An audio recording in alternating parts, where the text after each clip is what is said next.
రెడ్డి గారు అత్యంత కర్కశంగా ఆ పిల్లల గొంతు బిసుకుతా ఉన్నారు. ఆ పిల్లల మీద అక్రమ కేసులు బనాయిస్తా ఉన్నారు. ఆ పిల్లల మీద భౌతిక దాడులకు పాల్పడతా ఉన్నారు. నేను అడుగుతున్నా రేవంత్ రెడ్డి, ఆ పిల్లలేమన్నా టెర్రరిస్టులా? ఆ పిల్లలేమన్నా సంఘ విద్రోహ శక్తులా? ఆ పిల్లలు తమ భవిష్యత్తును నాశనం చేయొద్దని, మా భవిష్యత్తు స్కిల్ యూనివర్సిటీలో కలిపి మీరు చెలగాటమాడొద్దని ఈ ప్రభుత్వంతో పోరాటం చేస్తున్నారు. ఇలా పిల్లలు రాష్ట్ర వ్యాప్తంగా బాధపడతా ఉన్నారు. ముఖ్యంగా ఈ రేవంత్ రెడ్డి విద్యాశాఖ మంత్రిగా ఉండడం మా దౌర్భాగ్యము. రేవంత్ రెడ్డి ఈ మధ్య మాట్లాడుతూ ఇంజనీరింగ్ విద్యార్థులంతా కూడా క్రిమినల్ వేస్ట్ అని మాట్లాడినాడు. అదే విద్యార్థులు ఏమంటున్నారంటే రేవంత్ రెడ్డి రాష్ట్రానికి ముఖ్యమంత్రి కావడం అంతకంటే క్రిమినల్ వేస్ట్ అని ఇలా విద్యార్థులు మాట్లాడుతున్న పరిస్థితి ఉన్నది. రేవంత్ రెడ్డి గారు ఇలా మమ్మల్ని ఎందుకు అరెస్ట్ చేశారు?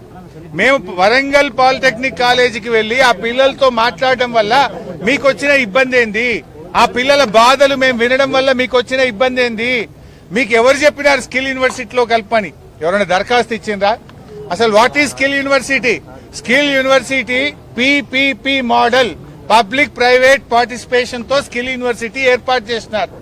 స్కిల్ యూనివర్సిటీకి గవర్నమెంట్ తో సంబంధం లేదు. ఇలా రాష్ట్రంలో ఉండే ప్రభుత్వ పాలిటెక్నిక్లను తీసుకుపోయి స్కిల్ యూనివర్సిటీలో కలపడం అంటే ప్రైవేట్ పరం చేయడం. ఆ పిల్లల్ని ఆగం చేస్తున్నావు. ఇలా పాలిటెక్నిక్ పిల్లలు 15,000 ఫీజు కడితే చదువు అయిపోతుంది. రేపు ప్రైవేట్ లో కలిపితే 5,000 సంవత్సరానికి, 3 ఏళ్లకు 15,000. రేపు మీరు స్కిల్ యూనివర్సిటీలో కలిపితే అడ్డగోలుగా ఫీజులు పెంచితే ఆ పిల్లల భవిష్యత్ ఆగం కాదా? ఏఐసిటి అనుమతితో వాళ్ళు పిల్లలు చదువుతున్నారు కనుక ఇంజనీరింగ్ లో సెకండ్ ఇయర్ డైరెక్ట్ గా పోయే అవకాశం ఉంది.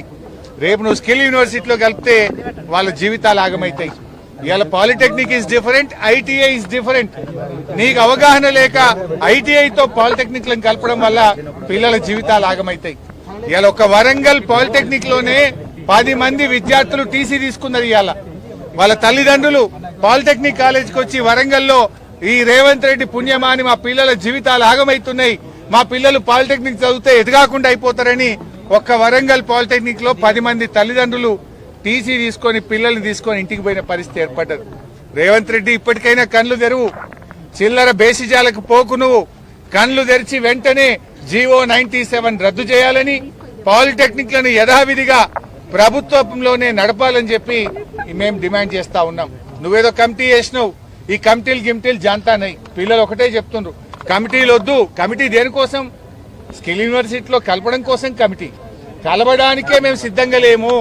మేము ఈ పాలిటెక్నిక్లను ప్రభుత్వంలోనే కొనసాగాలని కోరుతున్నారు. ఇప్పుడు రేవంత్ రెడ్డి ఇంకో విషయం కూడా అడగదలుచుకున్నా. ప్రతిదానికి ఆంధ్రప్రదేశే ఆదర్శం, మీ గురువు గారే ఆదర్శం అంటావు కదా.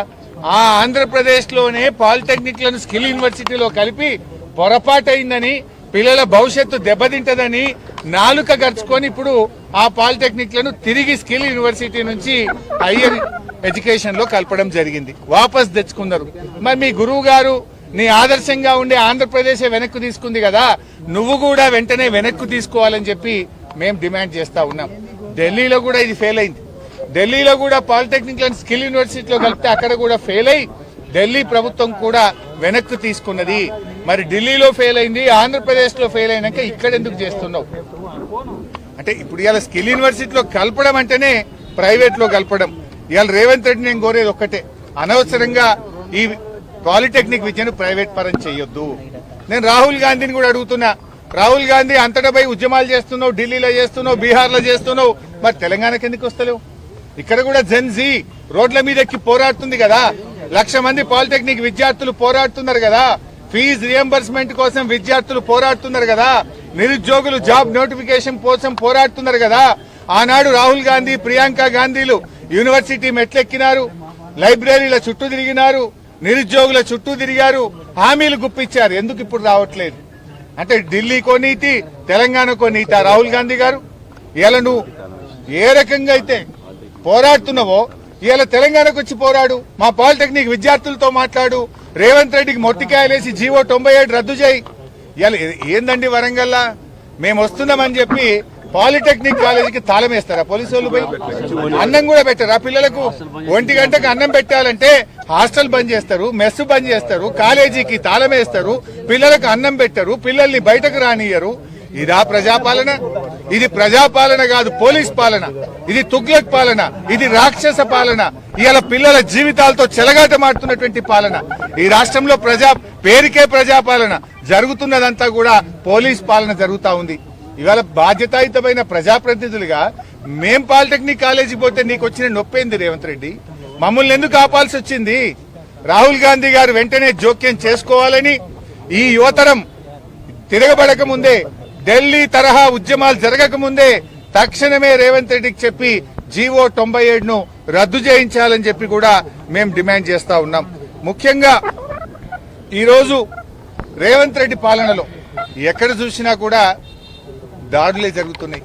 లగచెర్ల రైతులకు బేడీలేసినారు. ఇదే వరంగల్ జిల్లా మహబూబాబాద్ లో పాలిటెక్నిక్ విద్యార్థి గొంతు బిసికినాడు ఒక సీఐ. ఇప్పటిదాకా సీఐ మీద యాక్షన్ లేదు. ఇప్పటిదాకా సూర్యాపేటలో ఒక పిల్లల మీద లాఠీ చార్జ్ చేసి కొడితే దాని మీద ఇంతవరకు విచారణ లేదు. డీజీపీ గారు ఏం చేస్తున్నారు మీరు అని మేము అడుగుతా ఉన్నాం. ఇవాళ రాష్ట్రంలో విద్యార్థులు రోడ్ల మీద, నిరుద్యోగులు రోడ్ల మీద, ఉద్యోగులు రోడ్ల మీద, రైతులు కూడా రోడ్ల మీదకి వచ్చిన పరిస్థితి వచ్చింది. రైతులకు యూరియా దొరకదు, సాగునీరు అందదు, రైతులకు ఈరోజు కరెంటు రాని పరిస్థితి. ఉద్యోగులకు ఈ కాంగ్రెస్ ప్రభుత్వం ఇచ్చిన అన్ని హామీలను తుంగలో దొక్కింది. 6 డిఏలు పెండింగ్ లో ఉన్నాయి, పీఆర్సీ పెండింగ్ లో ఉంది, health insurance scheme utter flop అయిపోయింది. ఇవాళ సిపిఎస్ ఉద్యోగులను ఓపీఎస్ ఉద్యోగులుగా మారుస్తామన్న మాట విషయంలో కూడా కాంగ్రెస్ పార్టీ ఫెయిల్ అయిపోయింది. తక్షణమే కాంగ్రెస్ పార్టీ ఉద్యోగులకు ఇచ్చిన హామీలను అమలు చేయాలని, ఉద్యోగులతో చర్చలు జరపాలని, వెంటనే పీఆర్సీని ప్రకటించి అమలు చేయాలని చెప్పి కూడా బీఆర్ఎస్ పార్టీ డిమాండ్ చేస్తుంది. నాడు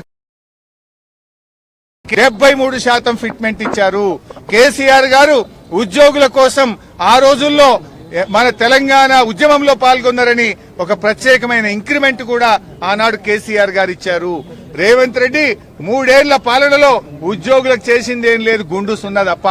ఇంకా డిఏలు పెరిగినాయి, బకాయిలు పెరిగినాయి. రిటైర్డ్ ఉద్యోగులకు ఈరోజు బకాయిలు రానటువంటి పరిస్థితి ఏర్పడతా ఉంది. అందువల్ల మేము ఈ పాలిటెక్నిక్ విషయంలో డెఫినెట్ గా వారికి న్యాయం జరిగేదాకా బీఆర్ఎస్ వారికి అండగా ఉంటది. ఇవాళ పాలిటెక్నిక్ విద్యార్థుల పట్ల ప్రభుత్వం కర్కశంగా వ్యవహరిస్తా ఉంది. దానికి తగిన మూల్యం చెల్లించాల్సి వస్తుందని హెచ్చరిస్తూ రాహుల్ గాంధీ గారు వెంటనే జోక్యం చేసుకోవాలని, ఇక్కడికి రండి, మీరు ఈ విద్యార్థులతో మాట్లాడండి. ఆనాడు నిరుద్యోగులకు ఇచ్చిన హామీలు ఏమైందో ఒకసారి రివ్యూ చేయాలని కోరుతా ఉన్నాం. లేదంటే వేలాది మంది పాలిటెక్నిక్ విద్యార్థులు ఢిల్లీ కదం దొక్కుతారు, ఏఐసిసి కార్యాలయాన్ని ముట్టడిస్తారు అని చెప్పి కూడా ఈ సందర్భంగా హెచ్చరిస్తా ఉన్నాం. రేపు 7వ తేదీ నుంచి అసెంబ్లీ సమావేశాలు స్టార్ట్ అవుతున్నాయి. ఎన్ని రోజులు ఆపుతావు? అటు పిల్లల్ని గోసపెడుతున్నావు అన్నం పెట్టకుండా, ఇవాళ మమ్మల్ని గోసపెడుతున్నావు నువ్వు. ఏంది అరెస్టులు? అంటే ప్రజాస్వామ్యంలో ప్రతిపక్షానికి ప్రశ్నించే హక్కు ఉండదా? ఇలా ప్రశ్నిస్తే ప్రతిపక్షం గొంతు నొక్కుతా ఉన్నావు, ప్రతిపక్షాల మీద అక్రమ కేసులు పెడతా ఉన్నావు. బట్ దీనికి ఏదో ఒక రోజు తగిన మూల్యం చెల్లించాల్సి వస్తుంది. ప్రజలు తిరగబడతారు, జాగ్రత్త అని చెప్పి కూడా హెచ్చరిస్తా ఉన్నారు.